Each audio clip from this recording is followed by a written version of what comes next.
Hello అండి, ఎలా ఉన్నారు? టమాటా నిలవ పచ్చడి ఎలా పెట్టుకోవాలో రండి చూపిస్తాను. ముందుగా టమాటాలు, మంచి రంగు టమాటాలు, దాంతోపాటు నీరు తక్కువ ఉన్న కాయలు అయితే తీసుకోవాలి. సమ్మర్లో పెట్టుకున్నాం అంటే పచ్చడి నిలువ ఉంటుంది.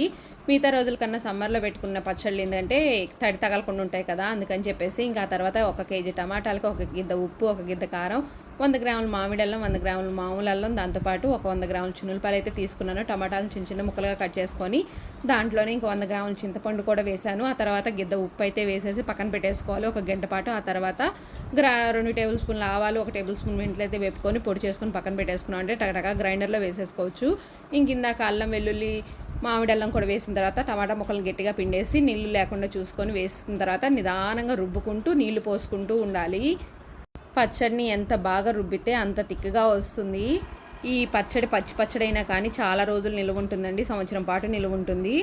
మీరు ట్రై చేసి ఎలా వచ్చిందో కామెంట్ చేయండి. Thank you for watching. Please subscribe my channel. By.